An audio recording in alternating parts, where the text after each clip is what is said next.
गणेशाय नमः। मैना और हिमालय की बातचीत, पार्वती तथा हिमवान के स्वप्न तथा भगवान शिव से मंगल ग्रह की उत्पत्ति का प्रसंग। ब्रह्मा जी कहते हैं, नारद, जब तुम स्वर्गलोक चले गए तब से कुछ काल और व्यतीत हो जाने पर एक दिन मैना ने हिमवान के निकट जाकर उन्हें प्रणाम किया। फिर खड़ी हो गई गिरकामिनी मैना अपने पति से विनय पूर्वक बोली, प्राणनाथ, उस दिन नारद मुनि ने जो बात कही थी उसको उसके स्वभाव के कारण मैंने अच्छी तरह नहीं समझा। मेरी तो यह प्रार्थना है कि आप कन्या का विवाह किसी सुंदर वर के साथ कर दीजिए। वह विवाह सर्वदा अपूर्व सुख देने वाला होगा। गिरिराज का वर शुभ लक्षणों से संपन्न और कुलीन होना चाहिए। मेरी बेटी मुझे प्राणों से भी अधिक प्रिय है। वह उत्तम वर पाकर जिस प्रकार भी प्रसन्न और सुखी हो सके वैसा कीजिए। आपको मेरा नमस्कार है। ऐसा कहकर मैना अपने पति के चरणों पर गिर पड़ी। उस समय उनके मुख पर आंसुओं की धारा बह रही थी। प्राज्ञ शिरोमणि हिमवान ने उन्हें उठाया और यथावत समझाना आरंभ किया। देवी, मैना के मैं यथार्थ और तथ्य की बात बताता हूँ, सुनो। भ्रम छोड़ो, मुनि की बात कभी झूठी नहीं हो सकती। यदि बेटी पर तुम्हें स्नेह है तो उसे सदा शिक्षा दो कि वह भक्ति पूर्वक उस इसके चित्त से भगवान शंकर के लिए तप करे। मैना के यदि भगवान से प्रसन्न होकर काली का पाणी ग्रहण कर लेते हैं तो सब शुभ ही होगा। नारद जी का बताया हुआ मंगल या अशुभ नष्ट हो जाएगा। शिव के समीप सारे अमंगल सदा मंगल हो जाते हैं। इसलिए तुम पुत्री को शिव की प्राप्ति की तपस्या के लिए शिक्षा दो। ब्रह्मा जी कहते हैं, नारद, हिमवान की यह बात सुनकर मैना को बड़ा प्रसन्नता हुआ। वे तपस्या में रुचि उत्पन्न करने के लिए पुत्री को उपदेश देने के निमित्त उनके पास गई। परंतु बेटी के सुकुमार अंग पर दृष्टिपात करके मैना के मन में बड़ी व्यथा हुई। उनके दोनों नेत्रों में तुरंत आंसू भर आए। फिर तो गिरप्रिया मैना में अपनी पुत्री को उपदेश देने की शक्ति नहीं रही।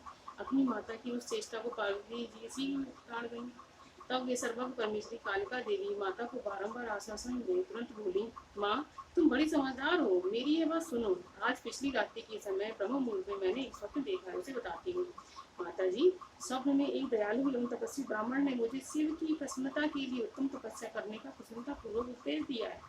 यह सुनकर मैना ने शीघ्र अपने पति को बुलाया और पुत्री के देखे हुए स्वप्न को पूर्ण कह सुनाया। मैना के मुख से पुत्री के स्वप्न को सुनकर गिरिराज हिमालय बड़े प्रसन्न हुए और अपनी प्रिय पत्नी को समझाते हुए बोले, प्रिय, पिछली रात मैंने भी एक स्वप्न देखा। मैं आदर पूर्वक उसे बताता हूँ, तुम प्रेम पूर्वक उसको सुनो। एक बड़े उत्तम तपस्वी थे। नारद जी ने वर के जैसे लक्षण बताए। उन्हीं लक्षणों से युक्त शरीर को उन्होंने धारण कर रखा था। वे बड़ी प्रसन्नता के साथ मेरे नगर के निकट तपस्या करने के लिए आए। उन्हें देखकर मुझे बड़ा हर्ष हुआ और मैंने अपनी पुत्री को साथ लेकर उनके पास गया।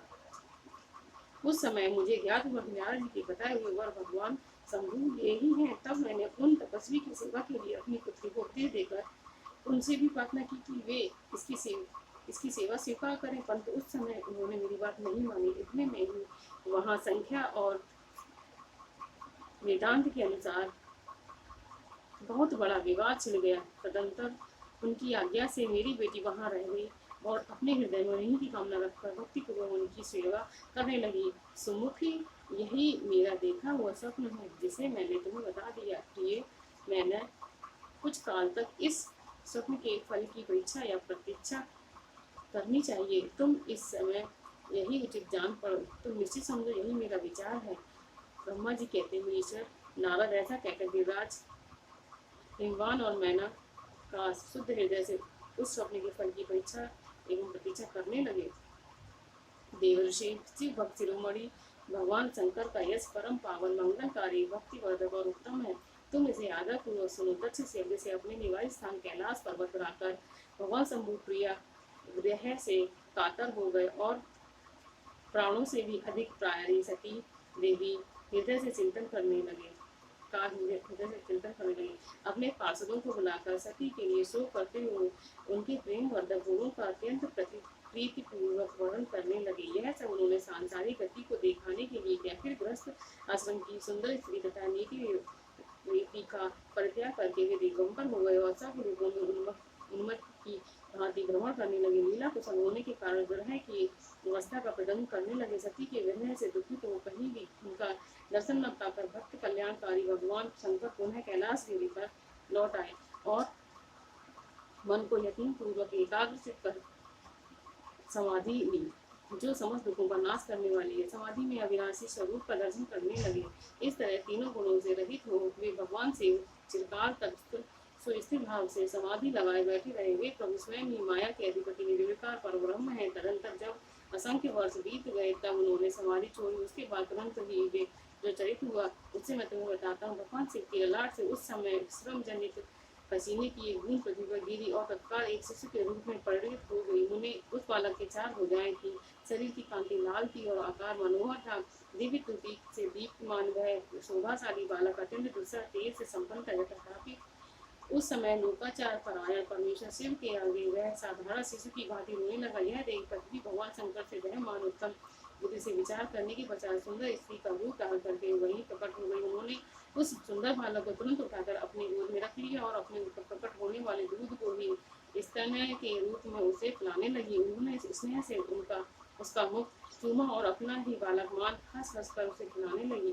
परमेश्वर शिव का साधन करने वाली पृथ्वी देवी सच्चे भाव से स्वयं उसकी माता बन गई। संसार की सृष्टि करने वाली परम कौतुकी एवं विद्वान अंतर्मुखी शंभु व चरित्र देखकर हंस पड़े और पृथ्वी को पहचान कर उनसे बोले, धरणी तुम धन्य हो, मेरे इस पुत्र का प्रेम पूर्वक पालन करो। यह श्रेष्ठ शिशु मुझे महातेजस्वी शंभु के श्रम जल से तुम्हारे ही ऊपर उत्पन्न हुआ।